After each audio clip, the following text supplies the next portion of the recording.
Зөрүүлээд би ийм дундаж хүмүүст амар дуртай. Ажлын байран дээр. Ийм мундаг боловсралтай биш, мундаг одоо ийм сэргэлэн биш, мундаг хэлтэй биш. Дундаж хүн яг ийм хүсэл зоригоороо хандлагаараа ямыг хийх гэдэг юм даа дуртай. Тэд нар ч яг байдаг байхгүй. Яг ер нь анзаарах юм бол ингээд нэг юм бизнес дээр, спорт дээр ч гэдэг юм уу янз янзын юм дээр амжилттай явж байгаа хүмүүс тэр дундаж байжгаад хичээгээд гарч ирсэн хүмүүс идэг шүү дээ. Тэр нь тэгж харагддаг байхгүй. Яг тууштай гэдэг тийм. Тууштай байдаг. Тэр хүний тэр юм ингээд би хичээхгүй болохгүй дээ гэдэг тэр мэдрэмж өссөн юм. Тэр хөлөл хизээч одоо юу гэдэг ялагдашгүй мэдрэмж байхгүй.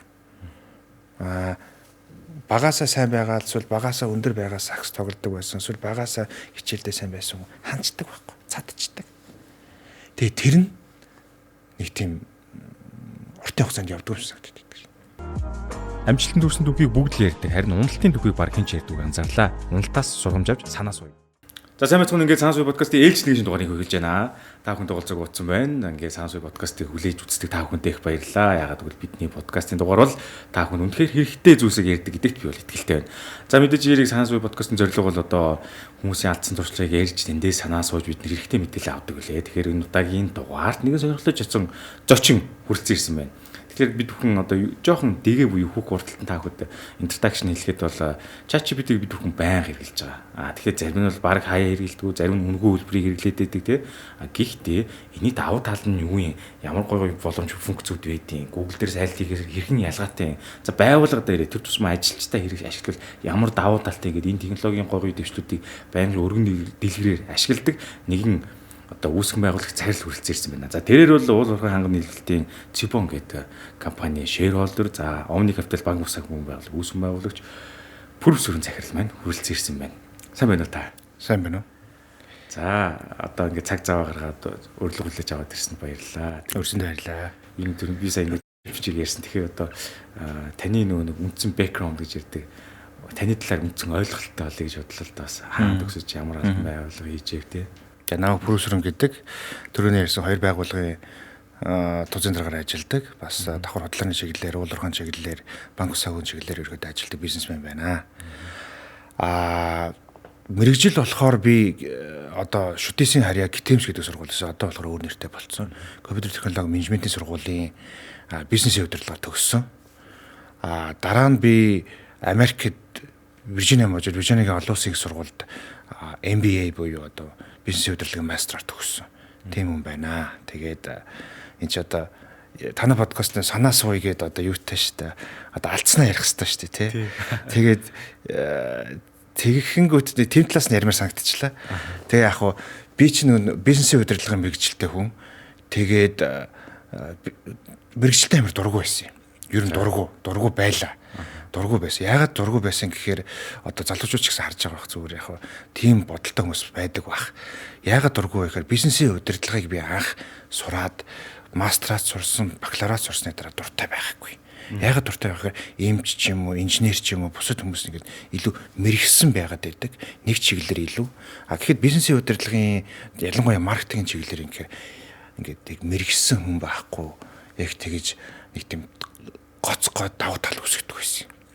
Тэгэхээр бид нар ч яхаа бидний одоо мэрэгчлэлтэнгүүд чинь бол одоо нэг тийм аюултай тийм одоо давуу тал байхгүй хөдөлгөөний зах зээлээр аюу хэцүү байсан юм. Тухайн үед. Тэр үе маань ерөөдөө тэр маань надад ерөөсөө таалагдахгүй. Миний одоо бас уналтын бас нэг шалтгаануудын нэг болоо явж байгаа. Тэр нь их буруутгадаг байлаа. Мэрэгчлээ. Тэгээ сүүлд нь би бүр за нэг сүүлийн 6 7 8 жилийн хугацаанд л бизнес эрхлээ. Тэрэн дээр ингээд арай нэг юм яг нэг бизнесийн мэрэгчлэр сурсныхаа одоо юмыг гаргаж ирээд тэгээд ирсэн чинь арай дуртай болж эхлээд тэгэж явсан нэг тийм төвхтэй хүн байна. Та тэгвэл эхэндээ дургүй байсан гэж штэ тий. Тэгэхээр нэг явцын донд үр шимийн хүртээд бүр жинхэнэ дуртай болж тэгсэн.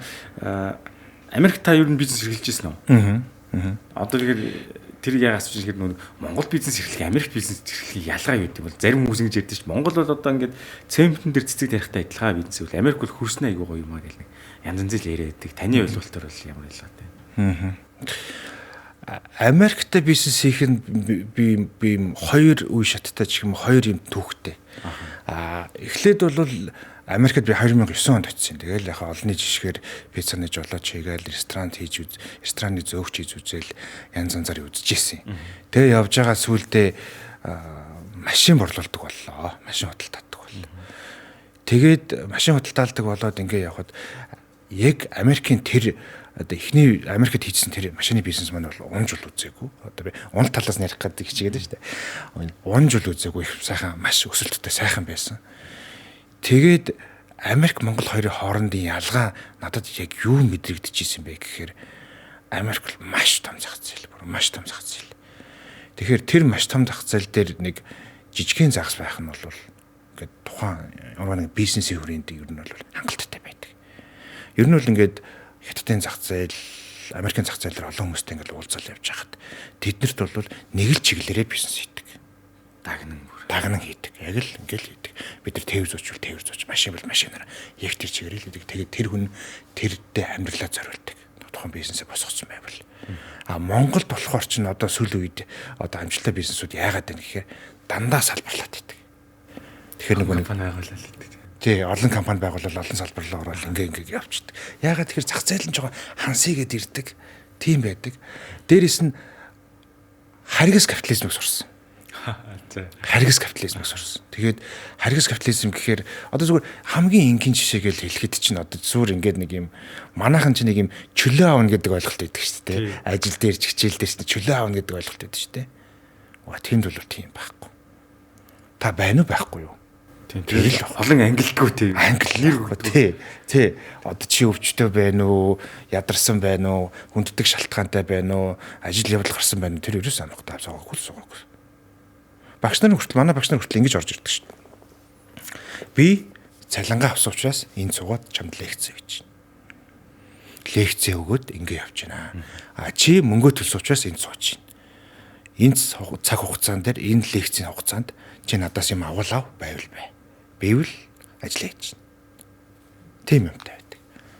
Заавал нөхөө хинэ гэдэг юу вэ? Тийм. Одоо манайхан ч бол хойноос нь ингээл шаргууцалтаал ингээ яваал нөгөө нэг юм эмчийн бичиг ч юм уу чөлөөний хуудасаа өгчих юм бол нэг тухайн үеийнхээ тэр юм одоо алдсан боломжийг ингээ хаачих юм шиг ойлгодог байхгүй. Тийм. Аргалахгаас урцсан майндсет л. Тий. Коммунизмын хэв ч юм уу тий үлдэгдэл нэг тийм майндсет ч юм уу тийм санагддаг. Тасгүй хэлж байна л да. Ер нь чөлөө авсан тийм. Гэтэ байгаагүй л өчүүд тийм. Байгаагүй л нэр нь л өөр юм да. Тий. Тэгээ харгас капитализмыг тэгээс сурсан байгаа. Тэгэл гих мэтийн тэгэл яг тэр бол хамгийн энгийн жишээ тэгэл яг ер нь тэгэл Америкт чинь халамж гэж байхгүй. Яг л хөдөлмөрлөхүүд бол болохгүй гэл маш их тийм хөдөлмөр гэдэг юмыг өдөр тутам хөдөлж явахгүй болохгүй бүх юмаа төлж явахгүй болохгүй олон биел байдаг гэдэг штэ олон биелээ төлж явахгүй болохгүй гэсэн тиймэрхүү мэйгаад байдаг. Бас өвдөж болохгүй. Тэг өвдөх хэрэггүй штэ. Америкт бол залуу холон насандаа явж исэн болохоор хайрцангуй бас гайгүй байсан. Тэгээд хоёр дахь Америкийн түүх болохоор би Монголд бизнес эрхлээд нэлээд удаа 10 жилийн дараа дахиад Америкт бизнес эхэлсэн. Гэхдээ зайнаас. Тэгээ би нэг Amazon дээр стортой байжгаад тэгээд тэр маань бол бас нэг уналтын төг болчиход байгаа. Amazon дээр стортой байгаад тэр их гоё. Amazon дээр стортор нэгээд ингээл ягаал маш Amazon бол одоо Америкийн зах зээл маш том шүү дээ. Нийт онлайн шопинг 50 гаруй хувийг эзэлдэг. Маш том зах зээл. Тэстэн нэг хүний хар нүднээс бусд нь байдаг гэдэг шиг бүх юм байдаг.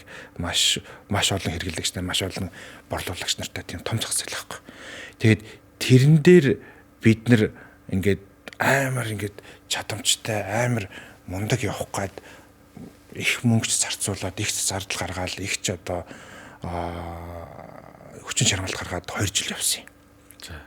Тэгсэн тэрэн дээр яасан бэ гэхээр ингэдэг юм байна. Зүгээр яриул их юм байгаа л да. Товчхон ярихад бол ингээд хүн болгоны ийм ордог зах зээл рүү орохоор фейлдд юм байна. Хүн болгоны ордог зах зээл. Тэгвэл эхлээд бид нар ямар сэтгхүүтэй байсан гэхээр аст гоё юм ич. Шинэлэг юм ич. Гэлзуулчих гээл. Тэгэл ингээд шинэ бүтээгдэхүүн хараад шинэ утасны гар утасны кейс гаргаад шинэ одоо муур нохооны бүтээгдэхүүн ингээл янз янзын гоё юм шинэлэг юм юмнуудыг л гаргаж ирээл тэн дээр нь өөрсдийнх нь брэнд нэрээр регистр хийгээл оюуны өмчөд бүртгүүлээл тэрэн дээр нэрийг гаргаад шинжилээл оруулаад маркетинг хийгээл хүний нөөцийн бүтцээ ч гэсэн эндс нэлийн том болгоод зардлаа том болгоод ингээл явсан болог. Тэгээ хамгийн сонирхолтой нь тэр алдаан дундаас хамгийн сонирхолтой нь юу гэж? За. Маргааш нэг Цэбонч ханган нээлттэй байгууллага. Тэгээд ханган нээлттэй байгууллага дээр нэг манай харилцагч нараас аваагүй үлдсэн нэг юм амар инээдтэй машины сэлбэг байсан. Хинч тоохгүй. Автомашины сигнал. Хинч тоохгүй. Том автомашины сигнал нэг юм жижиг хардаг. Тээврийн автомашин гэсэн үг шүү дээ. Тий, тээврийн одоо нөгөө машин ухрахаар нэг дээд дуграад байдаг нэг юм бипер байдаг. Тэр бипер ахгүй. Тэр биперийг авчиад амсанд тавьчихгүй за энэ зүгээр яж байгаа хэрэгтэй. Өшөөнө бас нэг юм чойж бочиж байлаа тийм. Амар сонирхолтой нэг юм уйтгартай авчиад тавьчихсан чи тэр нь бүүн болчихсон. Хөө заа. Тэгээ нэг бид амар хичээсэн оюуны өмчүүд бүртгүүлээд амар юм хийсэн чи тэр нь яаг. Тэгэхээр зах зээлийг нөгөө нэг юм хоёр талаас нь хараад энэ том зах зээл байж болно. Гэхдээ том зах зээл хэдэн бас зах сууж байна гэдэг бас амар хамаар санагдсан. Нэг сонирхолтой жишээ шүү. Зүг. Тэгээд тэрнгээр одоо үргэлжлүүлээс байгаа тэрийг ингээд сэлс олон дахин борлогдоод дахиж нийлүүлээ бүр явсан гэсэн үг тийм цаашаа. Явж байгаа. Одоо хүртэл явж байгаа. Тэгээд яг би тэгэнгүүт чинь буцаага тэр Amazon-ийнхаа стори бүр ингээд шал өөр structure руу оруулаад болио энэ юм бишээ. Одоо ихээр бид нар ингээд хүний хараагүй үзээгүй одоо юм өөр сэтгэхүүгээр явах нь зөв юм байна гэдэг ингээд тэрийг ингээд одоо ер нь бол 2 жил нэлээд зардал нэлээд хүчин чармаалтаар фейлдчихэд одоо ингээд эргүүлээд өөр одоо хуулбараар гарч ирэх гээд ажиллаж байна. Зүг. Ер нь бол нэг юмараа дагж байгаа гэсэн үг. Уйтгартай бараагаар дахиж байгаа гэдэг. Би тэгж ярьдаг. Уйтгартай бараагаар. Гэтэ наач нэг амар юм хүний тоохгүй. Улаан тэнгисийн баг. Яг үнэ. Тэнгүүт чинь улаан тэнгис том байж болно хамаа алах. Гэхдээ том дотор төмөн загас байвал чи хэцүү гэдэг асуудал. Самсргүй байдлаар хөг тэнгис нэгэд болчихсон шүү дээ. Бас сонин гоё сонирхолтой чинь. Одоо ингээд ер нь манай үзэж байгаа хүмүүс санаж байгаа. Omni capital гэж сурчлага амарчлагын нэг зөндөө л явж байгаа. Тэгээд хүмүүс нэр нь бас гайгүй хоногсон байх гэж бодож байна л дээ. Ер нь анх яаж байгуул вэ тий. Энэ түүхэн сонин санагдаад. Omni capital-ыг ингэсэн. Omni capital чинь бол одоо хоёр байгууллага эзэмшилтэй. Тэгээд ер нь бол зүгээр дотроо бодоол явж исэн юмыг зүгээр нэг орой хүнтэй ярьж сууж хат нийцсэн. Хүнтэй ярьж сууж хат лагер дээр хүнтэй ярьж сууж хат. Лагер дээр хүнтэй ярьж сууж хат ингээд ингэсэн чинь ийм санаа байгаа гэдэг. Тэгээ тухайн үед цаг үеийн чигт гоё таарсан. Тэгэл гівэнт нэг өдөр шийдэл огцом санаа гаргаал. Ликэшэний нэг үг байдаг шүү дээ. Сингапурын үндэслэгч. Тий, тэрний үг байдаг. Би яг үгийг надад багчилж санахгүй байна. Гэхдээ ер нь бол чи нэг л удаа шийдвэр бусд нь бол дандаа үйл явц байдаг гэдэг. Тийм нэг утгатай үгэлбэр байдаг. Тэгэхээр яг тэрэн шиг л ер нь нэг удаа шийдэл тэгэл зориглол явцсан. Шийдэх гэж их юм болдог гэдэг байгаа шүү. Тий, яг үнэ шийдвэр их хүнийг ядраадаг шүү дээ. Шийдвэр их чухал гардах юм болоо. Зү. Тэр нөө 3 дахь орноос тэргүүлэгч орнд ирсэн тэр номон дээр гардаг үг баг шиг санаад оруулж байна. Тийм баха. Зү. Та тэгвэл энэ Цэбонгийн компани юу яаж бий болов? Энэ болохоор ингэсэн. Ер нь саях шиг бисээ наашаа ирж явж байхдаа яг бодлоо л доо. Тэгсэн чинь яг танаа санаа суйн үндсэн юутай амир одоо үндсэн энэ одоо уналт босолт концепттай айгу таарад байгаа юм шиг санагдаад. Тэрийг яридаа гэх ингээ бодсон асуучлаа гоё. Ингэсэн. Миний мөрөөдөл их үедээ карьерийн мөрөөдөл бол өөр байсан. Би нэгдсэн үндэсний байгууллагад ажиллах тийм сонирхолтой байсан. Тэгээд ер нь миний уналтууд ер нь дандаа дараа нь бас сэргэн босолтуудтай холбогдож ирээд аюу гоё байдгийг. Өмнөх дэвсгэр нь болж байна. Яг үн тэгээд идэв. Тэгээд анх би чинь ингээд яг хадгаламж банкнд ажиллаж байгаа хадгаламж банк маань байхгүй болоод зарагдаад гівэнт нэг өдөр бүх менежментийн нэг өдөр нэг цагт нэг хүмүүс бүгдийг нь алдсан байхгүй. Цомгдсон байхгүй. Тэгээд цомгдохуулаад дараа нь би дөнгөж тэгэнгүүтээ тэр өдрөө би Америкийнхаа визийг авчихсан байхгүй сонирхолтой. Тэр өдрөө цомгдох Америк руу явах үед нэг өдөр шийдэгдэжсэн. Тэгээ Америк явж буцаа явж байгаад Америка төгсчөөд би нэг үл Rio Tinto-д орно. Нэг төрийн тухайд Rio Tinto-гийнхэн оюутлогын боловсрогч бэлдээд аюух нэг Америкт авдаг байсан. Нэг үл Rio Tinto-д орно, нэг үл нэгдсэн үндэсний байгууллагад орно гэдэг. Тэгэд нэлээд олон CV явуулаад, нэлээд олон резюме явуулаад юусо болоогүй. Тэгээд яг юу хийх вэ гэд бодсон дараагийн мөрөдлөө дараагийн сонголтоо олох болчиход байгаа юм. Тэгэнгүүт би тэндээс юу гэж бодсон юм бэ? За, ерөөсөө би оюутлогод юм өрөөтөнтэй орж чадахгүй юм байна. Нэгсмэс байгууллагад орж чадахгүй юм байна. Ханган нийлүүлэгч болъё гэж боддог байсан. Тэгээ яг тэрийг бодож барих 2 жил явсан байхаа. Бас л шийтгэхэд удаал. Тэгээд нэг ханган нийлүүлэлтийн яг оюутлогод юм нийлүүлдэг байгууллагад ороод ажлын сураад ингээ явал. Гэтэл стил бодсоор л байгаа шүү дээ. Бодож явсаар хагаад тэгээд нэг өдөр л вебсайтаар юм зарлцсан байсан байхгүй. Вебсайтаар нэг багцхан хөрхөн жижигхэн тийм багц дээр гарсан чинь зүгээр имэйл хаяг нээж хагаад би үнийг бодод явуулсан чинь шалгарсан байхгүй. Тэр үед тэгээд яг бас Монголын зах зээл одоо ханган нийлэлтийн зах зээл арай сул байсан юм уу? Арай боломж олдсон юм уу? Миний хазан таарсан юм мэдээгүй. Тэгээ яг би тэгж бодод тэгээ хамгийн одоо үүсгэн байгуулах одоо хамгийн том юу бол би нэг одоо бодлын хүч гэж хэлэх юм уу? Хөшөөрөг болжээ. Тэрийг амар яадаг шүү дээ. Тэр амар чухал байх гэж боддог. Яг өөрөөр тайлбарлах юм бол их сайн бодоод ингээд би чадандаа би энийг хийндэ гэдэг одоо тэр хүсэл зорилгоо эсвэл өөртөө суулгаа яваад байсан юм болов. Бодолтой үтээчээл тэгээ сайхан. Тийм л байх. Тэгээд дуусчингууд за үйлдэл болгоё гэж хэлсэн байна да тий. Зөв. Тэгвэл ер нь сая асуултаас нэг дахиад нэг зүгээр сонирхолтой санагдал би асууж байгаа. Одоо оюутлогын хүн болгол нэг юм нийлүүлж хийсэн тэр гэлээ.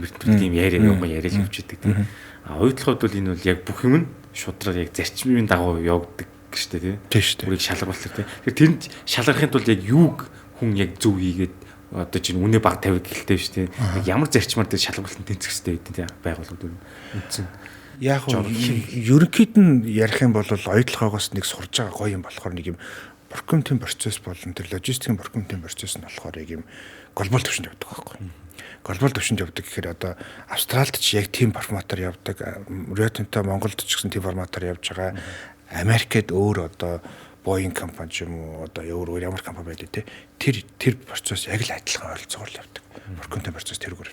Тэрнтэй нэг жоохон ингэж юм ойлголцож ажиллах тийм хүн байгаад байдаг. Тэгэхээр Америкт сурсан, Америкт худалдааны нөхцөл байдлыг ойлгосон тэр юм маань ерөөдөө бас айгүйх нөлөөлсөн баг.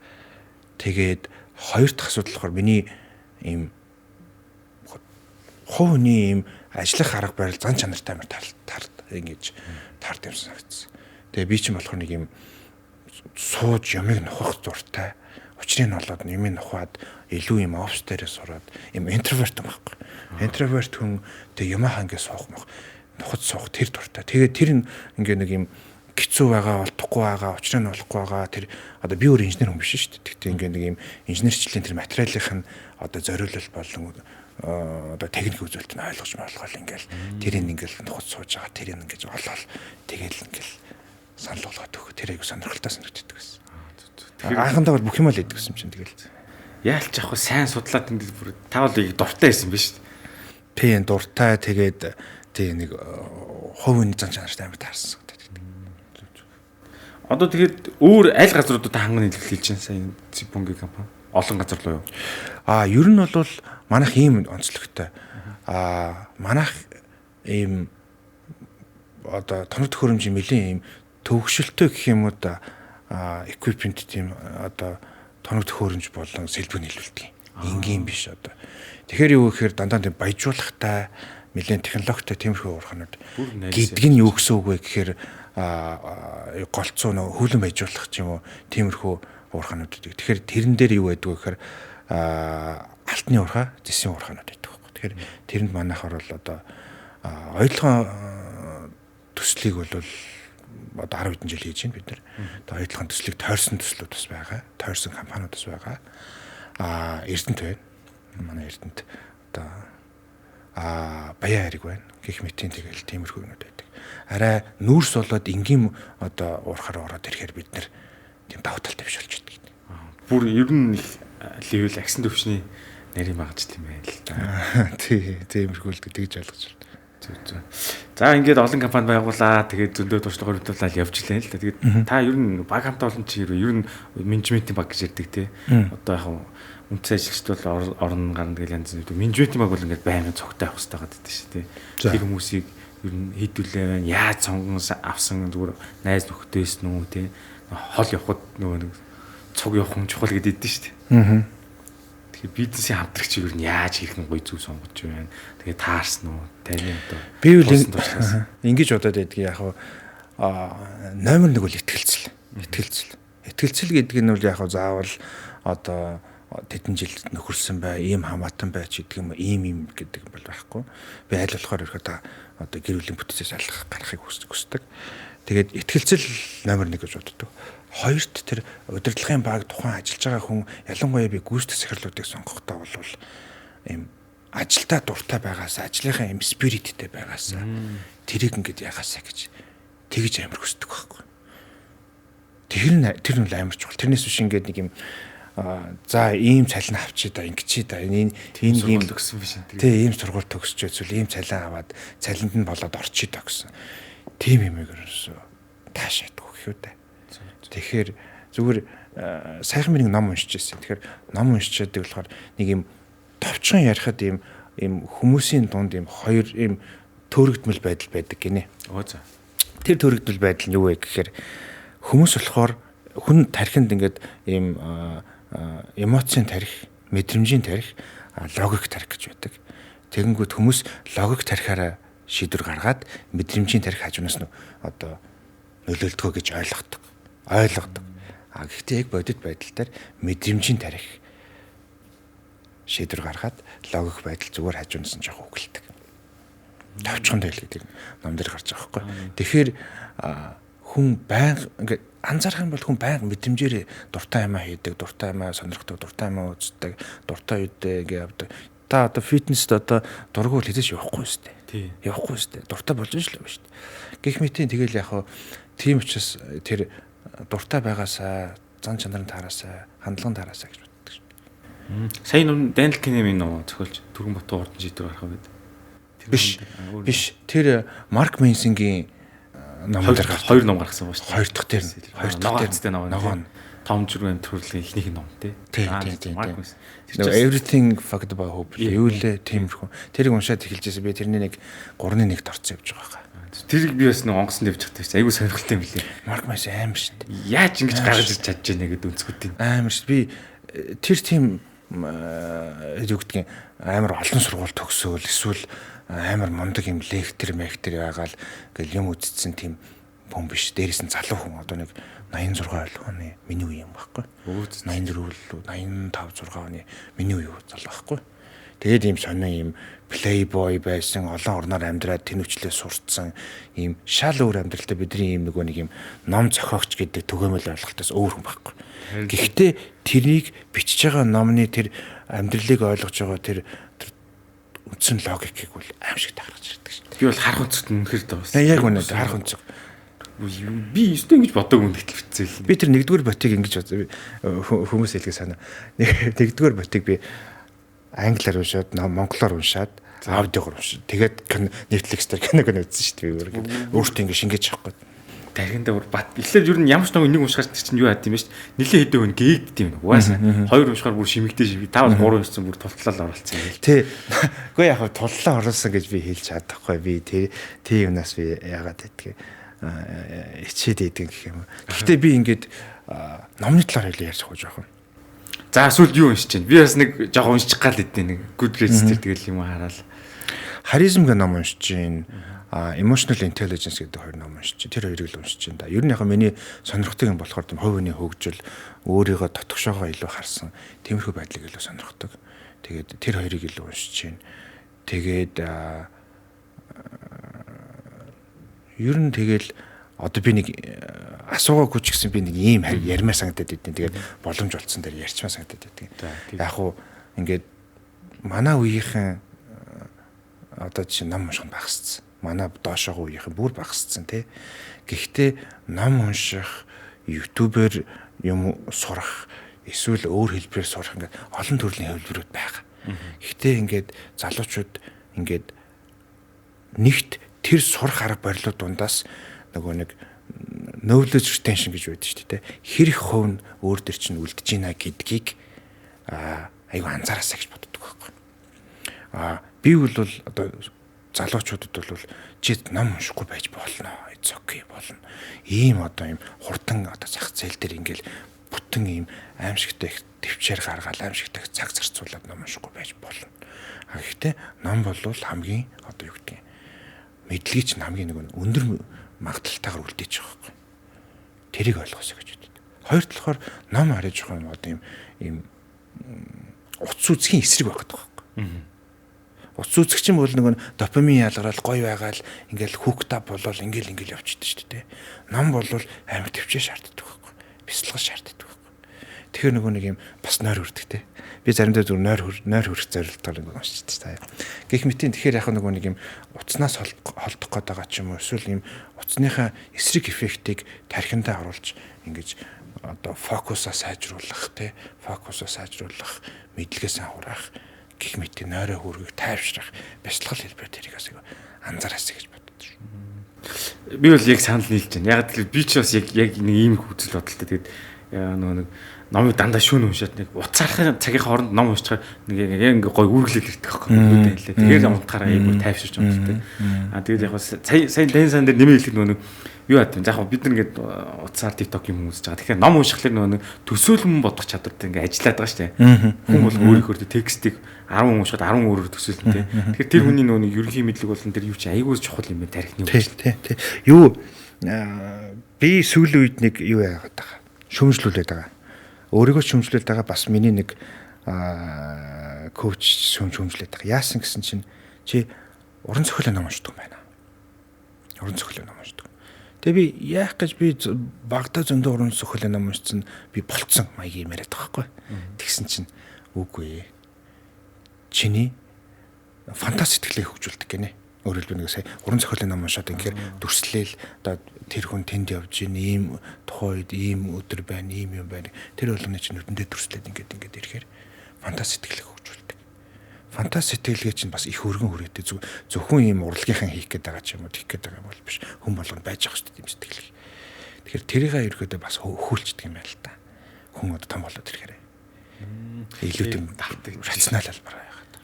Ховны үеийн ном шүү. Уран зохиолын ном хин ч хэрэггүй. Яг би тэгж бодож байгаа гэсэн. Тэгээд нөгөө амар том хүнд ном уншаад ядардаг. Тэгээ тархин амарханд бол уран зохиолын ном уншигээд уншаад тэгсэн чинь бүр шал өөр мэдрэмж аваад таны хэлдэгчээ нөлөөлөл мэдрээд одоо хамгийн сүүл уран зохиолын номыг нөгөө Айн Рэнд зохиолч Атлантын нуруу тэнийг уншиж байгаа юм л да.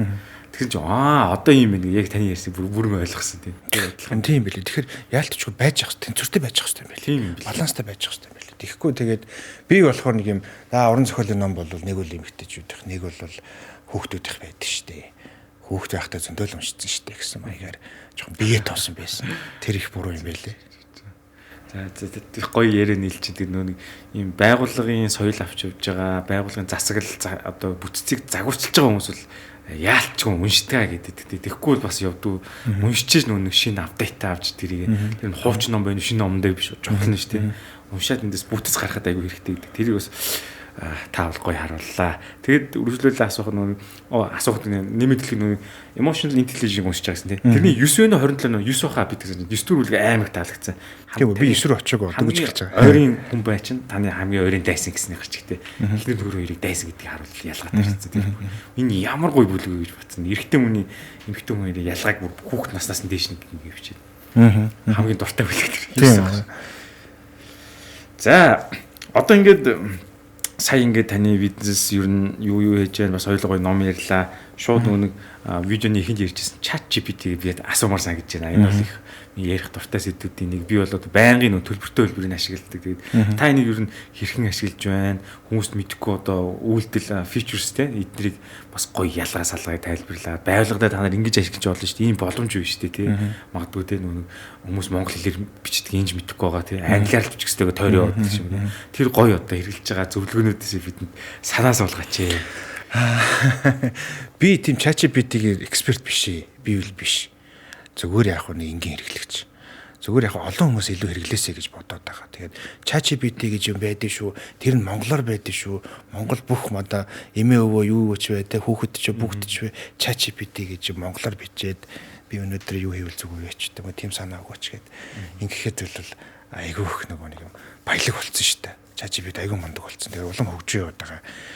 Тэгээд зөвхөн ChatGPT ч ихгүй ер нь бол аюу олон төрлүүд байдаг болсон. Яг хамгийн мэдэгдэж байгаа нь ChatGPT байгаа. Тэгээд монголоор байгаа шүү хүмүүсээ бүгдээрээ үзээрэй хараарай. Монголоор юу ч хамаагүй бичээд ингээ яг монголоор буцаагаад хариулнаа. Тэгээд яг төгс биш ч гэсэн ерөөдөө бол нэг 80% 90% байгаад байдаг. Тэгээд голцоо би бол нэг юм одоо санаагаа ингэж буулгахад туслах хэлбэрээр ашиглаж байгаа гэхүүд мэдээж төгс хөлбөр ч юм уу миний эцсийн үр дүнг өгөхгүй. Гэхдээ үр дүнд нэлээд төхөөлөж шидчихдэг. Жишээлбэл би энд нэг юм бал байлаа гэж бодоход бал ямар зориулттай вэ гэж ингээл асуухад балны зориултыг ингээд бүрэн утгаар нь хэлчихэж байгаа байхгүй. Эсвэл тэгэнгүүт чинь би бол нэг ухаантаад одоо хугацаагаа зарцуулаад балныхаа талаар ингээд эргцүүлж бодож байхаар тэр балны зориултыг бол тал талаас нь тайлбарлаад өгчдөг. Тэнгүүт нь тэрэн дээр давхар өөр заавал ажиллах хэрэгтэй. Тэрийг заавал яах хэрэгтэй. Тэгээ ингээд явдаг.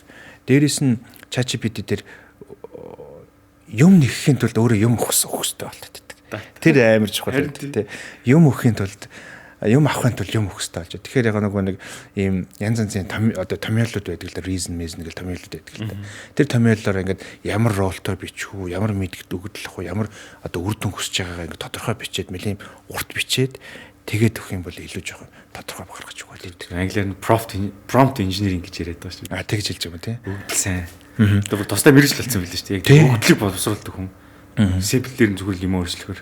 Тий, тэгэхээр яг би үйлүүлэх тийм мундаг хэрэглэгч бол биш ээ. Зүгээр яг анхан төвчний хэрэглэгч тэгэл ингээл янз янзаар үзэл ингээл явж байгаа. Зүгээр би яах гээд байна гэхээр одоо хүн болгоны хэрэглээнд юу нь ямар нэгэн байдлаар нэвтрэнэ.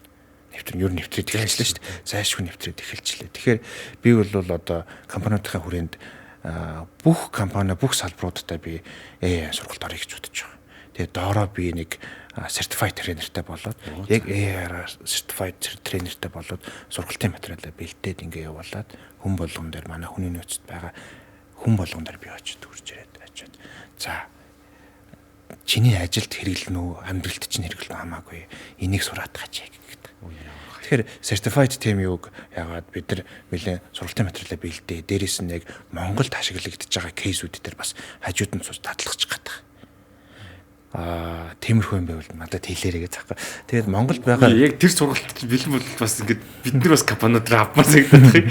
Тэгээд яг тийм юм certified тренертэй болоод тэгээ яг Монгол кейсүүдээ бас давхар хараад тэгээ явуулаад тэгээд хүмүүст ер нь бол за зурганы явуул инэ чатны GPT явуул инэ одоо өөр юу гэдэг лээ датаных том өгдлөх бол инэ гэсэн тиймэрхүү юмудаар ингээд кодных гэл олон салбарч ил.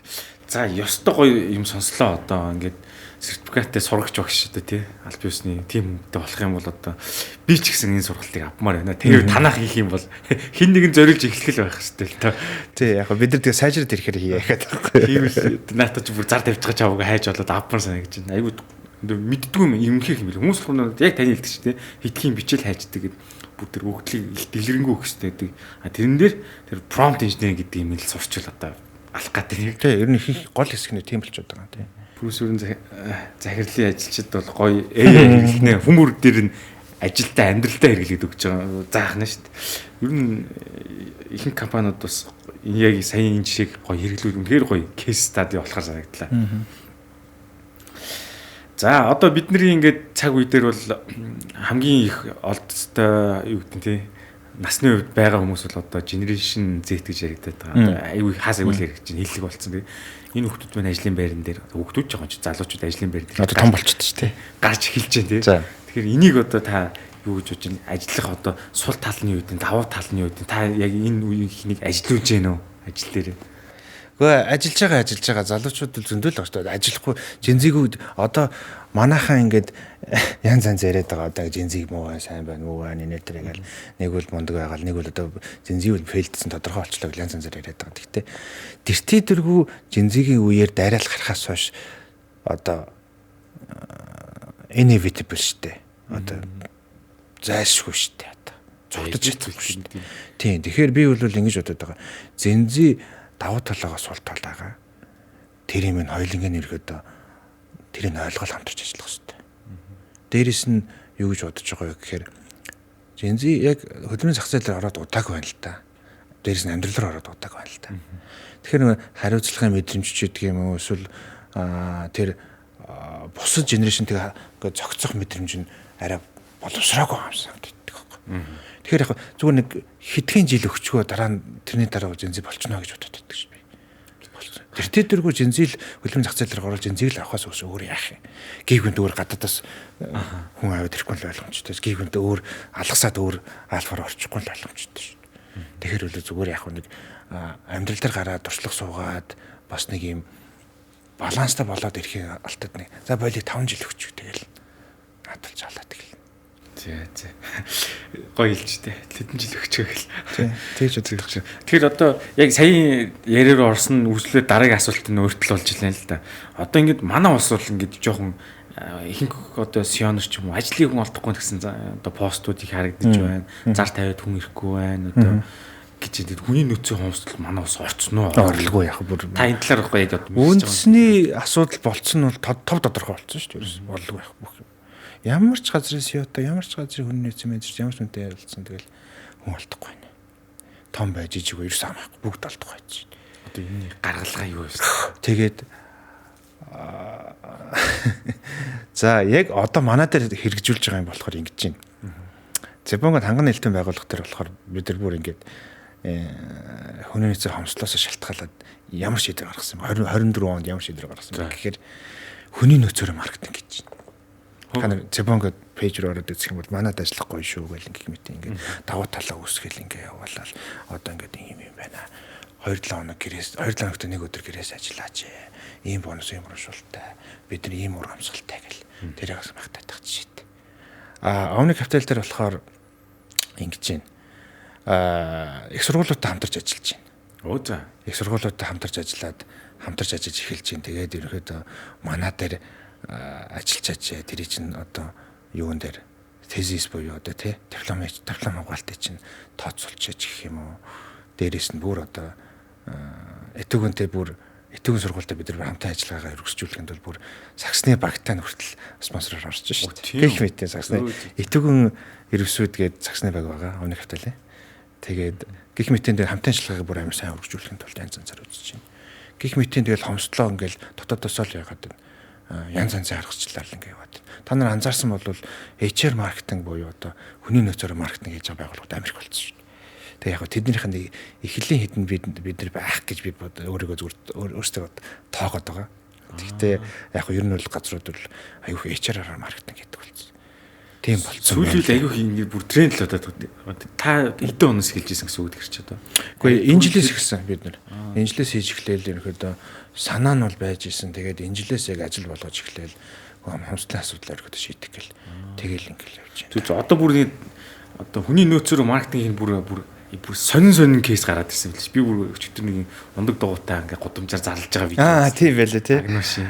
Тий, захирал хайж гинэ гэдэг. Тий, тэгээд манайх юм шүү гэл бүр видеоны бүр үнэхээр бүтээлчихсэн тий. Их мэтчлэн одоо саяын таны ярьдаг санаа л одоо ингээ хөгжөөл яваад байна л да. Тий, HR маркетинг чинь тэгэж яваад байгаа юм. Тэгээд манайх бол бүр тэгэл явж байна. За манай подкастн дээр одоо үзэгчд маань бол үүсгэн байгуулагч нар компани гүйцэтгэх захирлууд ч тийм хүмүүс бас нэлийн байдаг. Тэгээд тэд нар бас нэлийн сонирхож заримдаа надаас нэг дам асууж идэв. Гэхдээ энэ байгууллагч нь одоо ажилчдынхаа нэг гүйцэтгсэн үнэлгээг ер нь хэрхэн зөв зөвхөстэй одоо яг үр дүнтэйгээр үнэлж байна. Ихэнх нь одоо яг гоё ашиглаж чадахгүй нэг гэдэг. Энэ дээр ямар төглүүдийг хэрэгжилж байна гэж их асуудаг. Ямар төглүүдийг яаж хэмжиж байна?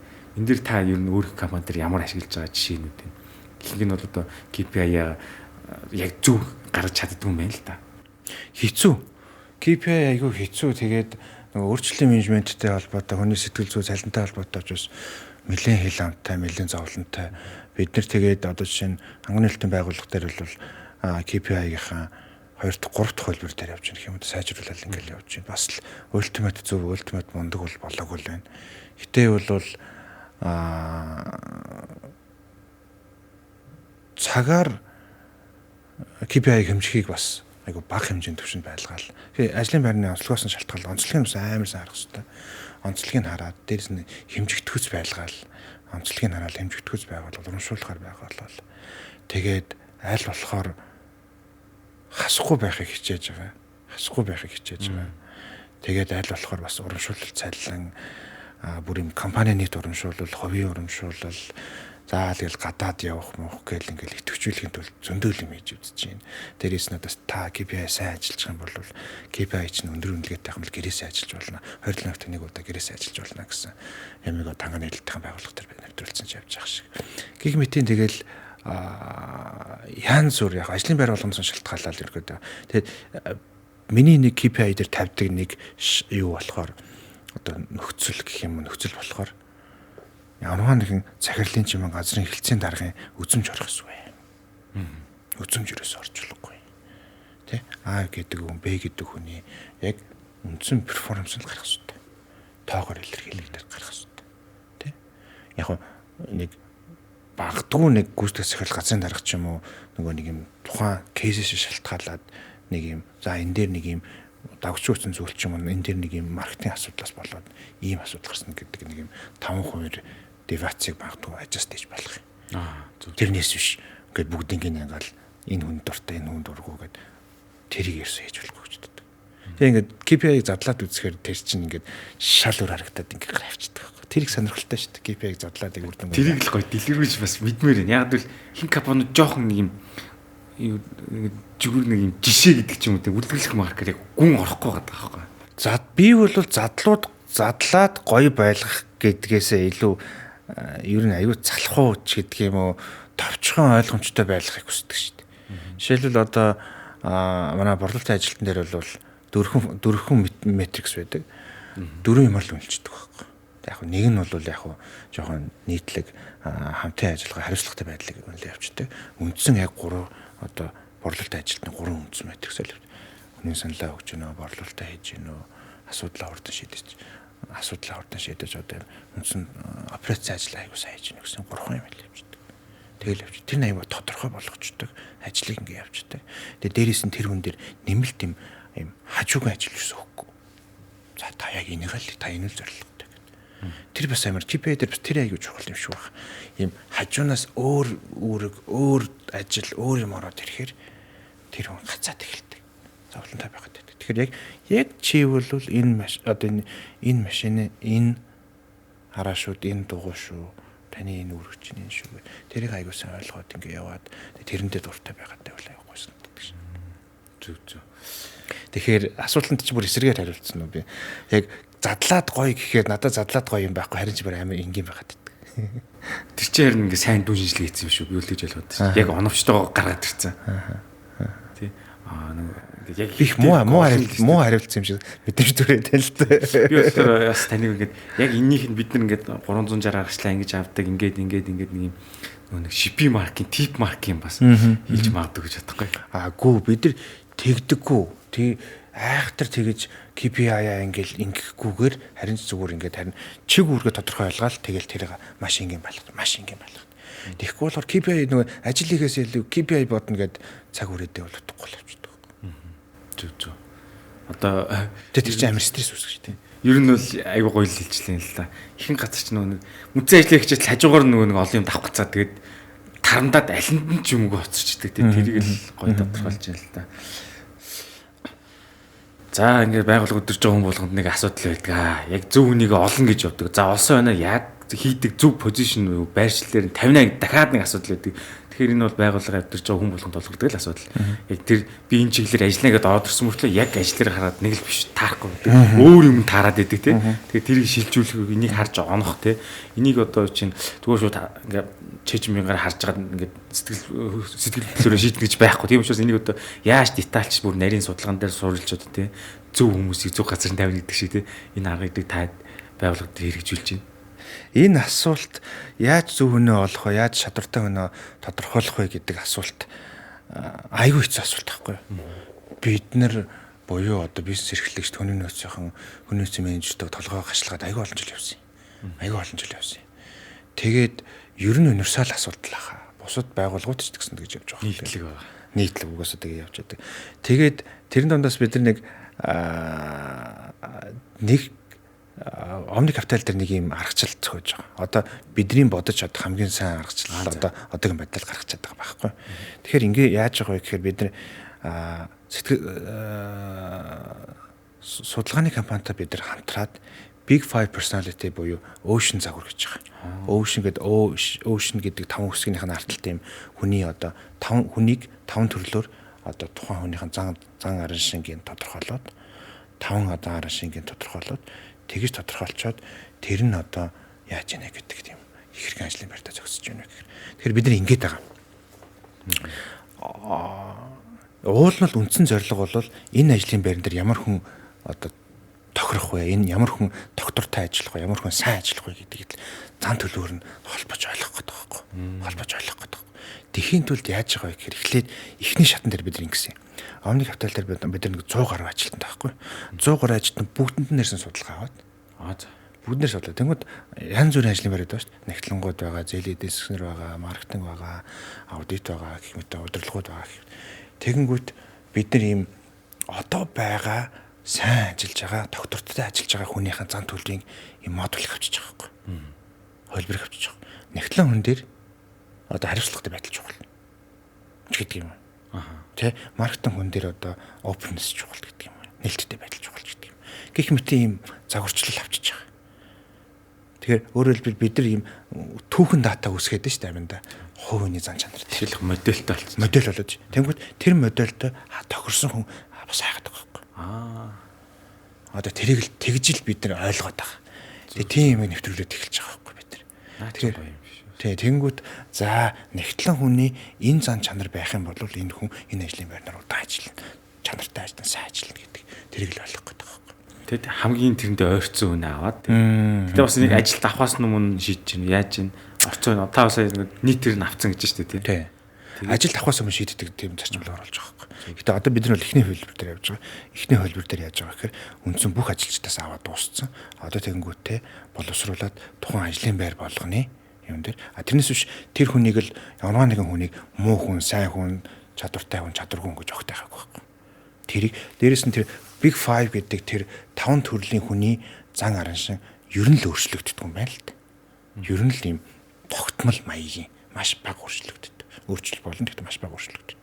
Тэгэхээр тэр юмыг ерөөхдөө бол ингээд харж чаар ингээд юм таахгүй. Тэгэхгүй болохоор хүний нөөцийн менежерүүд захирлуудын номер 1 асуудал болохоор нөгөө нэг юм ярилцлаганд ороод тухайн хүний чадвар, туршлага одоо ирээдүйд тэр юг харах айгүй хэцүү байдаг шүү дээ. Ер нь мэддэг хэцүү. Нэлийн хамт явж иж мэдхээр. Тэгдэг. Нэлийн хамт явж иж мэд. Тэрийг товчилж штэ бас. Тэгдэг. Ер нь бол яг зүгээр муухагаар хэлчихэд би ингээд юм гоё ярьдаг хүмүүс дургу. Тийм хүмүүст би ингээд айгүй яадаг. Ингээд нөгөө нэг юм яриан айгүй сайн хөгжчихсөн мундаг өөрийгөө ингээд илэрхийлээд сэлийгэж чаддаг хүмүүс байдаг. Тэр хүмүүст ирэхэд би айгүй нөгөө нэг юм жоохон хамтын ажиллагаан дээр жоохон туршлага одоо муу туршлагуудтай гэх юм уу. Тэгээ ирэхэд ингээд мундаг гоё хүмүүс ингээд яриад ороод ирдэг. Тэгээд гүйцэтгэл муугаад иддэг. Зөрүүлээд би ийм дундаж хүмүүст амар дуртай. Ажлын байран дээр. Ийм мундаг боловсралтай биш, мундаг одоо юм сэргэлэн биш, мундаг хэлтэй биш. Дундаж хүн яг юм хүсэл зоригоороо хандлагаараа ямыг хийх гэдэг юм даа дуртай. Тэд нар ч яг байдаг байхгүй. Яг ер нь анзаарах юм бол ингээд нэг юм бизнес дээр, спорт дээр ч гэдэг юм уу янз янзын юм дээр амжилттай явж байгаа хүмүүс тэр дундаж байжгаад хичээгээд гарч ирсэн хүмүүс идэг шүү дээ. Тэр нь тэгж харагддаг байхгүй. Яг тууштай гэдэг тийм. Тууштай байдаг. Тэр хүний тэр юм ингээд би хичээхгүй болохгүй дээ гэдэг тэр мэдрэмж өссөн. Тэр хөвлөл хизэж одоо юу гэдэг ялагдашгүй мэдрэмж байхгүй. Багаасаа сайн байгаа эсвэл багаасаа өндөр байгаа сакс тоглодог байсан эсвэл багаасаа хичээлдээ сайн байсан ханцдаг байхгүй. Цадчихдаг. Тэгээ тэр нь нэг тийм уртын хугацаанд явдаг юм шиг санагддаг. Алтан оног тийм нэг дээш нэг доош гэдэг шиг тийм гоё хэлж юм л да. Дундаж хүн аягүй гоортой. Дундаж хүнд баймар дуртай. Дундаж байгаараа гэдэг. Зөв. Тэгэхээр бас таны ярианаас бол нэг хандлагыг чухалчлыг бол хийдэг. Хандлага байхгүй. Тэгэхээр чинь харлаа. Одоо тэр диплом хамаагүй байна шүү дээ. Чиний юу хийж чаддаг хандлагын үсээ тэгээд сайхан надаас нэг хүн тэгж асуусан. Нэг ийм хүн байна, ийм байна ингээд хамтарч ажиллаад юм ажилд орох гэж байгаа маа ингэсэн юм а. Диплом аваагүй юм байна. Ковидос болоод гэлжсэн байхгүй. Тэр ямар хамаатай гэсэн чинь нөгөө нэг гайх. Өө төв та ямар гоё юм бэ гэдэг та зөвхөн тэгж Би ерөөсөө диплом сонирхдаггүй шүү дээ. Огт сонирхдаг. Яг диплом бол тодорхой хэмжээний хариуцлагын мэдрэмжийг бол өгдөг. Одоо ямар сурах те. Тэр бол одоо тэр 4 жил өнө 2 жил өнө мастер дээр хариуцлагатай байгаа тэнд ямар нэгэн байдлаар юм бол байсан. Тэр бол үнэлгээний нэг хэсэг жижиг хэсэг бол мөн. Гэхдээ огт өгөөсөж бол болохгүй. Гэхдээ бол диплом бүх юм биш шүү дээ. Эсвэл мундаг том байгууллагад ажиллах юм бас бүх юм биш шүү дээ. Тэрсэл номер 1 хандлага шүү дээ. Хандлага. За хандлагыг харж чадсан хүн бол тэгэл тууштай тогтмол гоё сайхан ажилчтай болно л гэдэг шүү дээ. Тиймэрхүү юм гарч. Тийм мартах шах чинь. Одоо нэг сая та Big 5 гэж ярьжсэн судалгааны байгууллагатай хамтраад судалгааны байгууллагыг гаргаж өгч шүү дээ. Тэрийг одоо чинь одоо сонсож байгаа ч юм уу зарим байгууллага сонирхоод зүгээр бид нар ингээд бас байгууллага дээр Big 5 хэрэгжүүлэх бол яа гэсэн үг судалгааны байгууллага өөрөөсөө хайж болол байна гэсэн үг. Тий, судалгааны байгууллагатай холбогдвол яг би нэрийг мартчихэж тэгээд одоо бидний эхний хамт ажиллагааны эхнийхээ хэвдээ тэднийг бас Монголд анх удаа нэвтрүүлж байгаа юм. Анх удаага ерөөдөө тэр юм сэтгэл зүйн тэр тестийг хүний нөөцтэй яаж байгаа байхгүй. Тэгэхээр бидний анхны юм трайл нь бид нэр байхгүй. Тэгэхээр тэрэн дээр бас анх удаа нэвтрүүлж байгаад бид нар бас жоохон бахархаад бас жоохон сонирхолтой байгаад тэгж байгаа юм. Тэгэд үр дүнгийн үзхийг одоо тэсээ яд хүлээж байна. Тэгээд сонирхолтой санагдаж байна. Тийм бодлоо Google дээр англиар нөө ChatGPT гэж юм загвар байна уу гэж хаймар санагдаж байгаа хөө. Тий, Ocean гэл хайчхад ер нь бол зам төлөвлөсний өсгөд байгаа шүү дээ. Тийм, зам төлөвлөлийн openness, consciousness гэл тэр зандлуудыг гаргаж байгаа. Дотроо бас задардсан байлээ. Дотроо задраад бас задраа явчихдаг. Тэгэл тухайн хүнийг ер нь өөрөө хүн зүгээр нэг онлайнаар ч гэсэн Ocean гэдэг тестүүд байгаа. Тест бүглүүд ингээ явчих болдог. Тэгээд өөрийгөө ингээд мэдээд би нэг иймэрхүү хүн байна да гэд. Тэгэхээр тиймэрхүү хүн байна гэдэг өөрөө жоохон ойлгочоод ажлын байрыгаа бас жоохон сонгох одоо тал дээр уйлдуулж бодвол бас гоё. Би л гэж боддог. Зүг. Тэгэхээр нэг заавал чинь хүн автаач одоо байгаа хүмүүс дээр ингэж ер нь энэ чиглэлийн байна гэд үзчихэд гоё болохоор байна ш. Та дөрөс тэрийг муу сайн гэж ангилах гэдэг юм шиг. Ерөөсөө хүний муу сайн гэж хүн бэ гэдгийг л олох гэдэг ш. Муу сайн гэж огт байхгүй шүү. Тэрийг ерөөс бүгдийг л ойлгоо. За тийм байна. Ингээд Big 5-ын талаар гоё хэрэгтэй мэдээлэлтэй оллоо. Энийг бид бүхэн бас өөрсдөө туршиж үзэж болох нь шүү. За тэгэхээр дараагийн асуулт та дөрөв нөө итүүгийн дэд сургуультай хамтраад итүүгийн 9G багийг дэмжсэн гэж байна шүү дээ тийм. Одоо ерхий спонсороор байна. Энэ шиг өөр юм гоё ингээд бус багуудтай хамтарж байгаа кейс стади байна уу. Тэгээд дээр нь одоо энэтэй холбоотой шинэ татвар батлагдсан байсан. Энийг бас та мэдээлэл болгож үргэж би бас мэдэхгүй л одоо өөрөө. Эхлээд татварын талаар ярьчих. Энийг олон хүмүүс мэдээсээ олон хүн байгаасаа гэдэг. Сая татрын хууль шинжлэгдсэн. Татрын хуулийн дээр нэг заалт орж ирсэн. Хэдийн санахгүй 29-ийн 1 байлаа хэд байлаа. Татрын хуулийн дээр шинэ заалт орж ирсэн. Тэрэн дээр нь болохоор тухайн байгууллага нийт жилд орж байгаа орлогынхаа 1% хүртэлх лимитээр спортод хандивын хөрөнгө оруулалт ямар залтууд байлаа. Спортод одоо бидний оролцож байгаа спорт байхгүй. Спортод олимпийн спортод одоо хандив тусламж хөрөнгө оруулалт хийх юм бол тухайн яг оруулсан дүнгээр нь татварыг хөнгөлнө гэж байгаа. Тэгэхээр өөрөөр хэлбэл зүгээр товчхон тайлбарлаад хэлэхэд бол би 100 төгрөг байлаа гэж бодоход энд спортод 100 төгрөг оруулах, энд татвар төлөх хоёр ижил дүнтэй болчихж байгаа байхгүй. Ижил дүнтэй болчихж байгаа. Тэгээд энэ маань бол 9 сараас сая хэрэгжээд эхэлж байгаа. Тэгээд ер нь бүгдэнд нь би мэдээлэл болгоод ингэ явуулмаар яг улсын хурл болон засгийн газраас хэрэгжүүлж байгаа нэлийн том одоо татварын том инсентив гэж бодож байгаа. Тэгэхээр энэ маань засгийн газар хүрч чадахгүй байгаа хувимшлуудыг хийлгэх гээд байгаа тэр юм дээр бол нэлийн том юм хийж байгаа. Тэгэхээр энэ бол хандив, урлаг, соёл, спорт гэх мэт олон төрлүүд байгаа хуулийн дээр заасан байгаа. Тэрийг та нар өөрсдөөсөө хараарай. Тэгэхээр ерөөдөө бид нэр бас нэг тэр талаараа спортыг хөгжүүлэх, урлаг соёлыг, өв соёлыг хөгжүүлэх гэх мэт тиймэрхүү юмнууд бас аюу мундаг хүрнэ гэж бодож байгаа. Зүг. Их гоё санагдаад байгаа надад. Яг зүгээр ингээд татвар төгчүүл за татварлын бол юунд тойрол бид нэрэж мэдэхгүй ч цаашаа яаж байгаа тийм. Тэгвэл яг хүн байгууллагаас гарч байгаа мөнгө чи яг бүр аюу анхаарал тавьж. За яг энэ бүр нэлээд деталь тийм. Маш их анхаарал тавьж тэрийг хань үйл тэгэнгүүт чинь байгууллагуудын компани нийгмийн хариуцлага нь бүр ингээд next төвшөнд очиж байгаа. Эрс өндөр болоо шүү дээ. Тий, эрс ингээд бажет амар өндөр болчиход. Хуучин бол одоо бид нар чинь бол нийгмийн хариуцлага гэхэр нэг юм удаатай барьц зураг авах болдог л шүү дээ.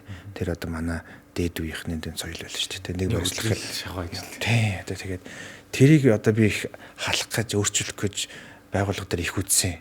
Тэгээд нийгэм хариуцлага ч юм бол амар өөр утгатай шүү дээ. Нийгэмд нөлөөлөх зүйл прожект хугацааны прожект хийх хэрэгтэй байхгүй. Тэгсэн чинь нийгэм хариуцлага нөгөө мөнгө тараадаг өгдөг, материал өгдөг гэсэн тиймэрхүү байдлаар ойлгоод. Тэр майндсетийг өөрчлөх гэж байгаа байх бас чинь их удаж байгаа зүйл шүү дээ тий. Тий. Тэгээд буцаад асуултанд ороход бид нар тэгээд бидний онцлогоор болохоор бид нар саксны багуудад спонсор буюу хандив одоо хамтын ажиллагаа нийгмийн харилцаагаар хамтын ажиллагаа илүү хөгжүүлж байгаа. Тэгэхээр Итүгэн Эрвэс одоо бидний ерөнхий спонсороор орсон байна. Итүгэн сургуулийн оюутны дээдлэгт байдаг баг. Мөн эмэгтэй омны хөлгүүд гэж байгаа. Оо тийм. Тийм. Эрэгтэй баг нь бол хасын хөлгүүдэд төрүүлдэг. Омны хөлгүүд бол өнгөрсөн жил бас төрүүлсэн эмэгтэй одоо дээдлийн баг байгаа. Омны хөлгүүдийн ерөнхий спонсороор орсон байна.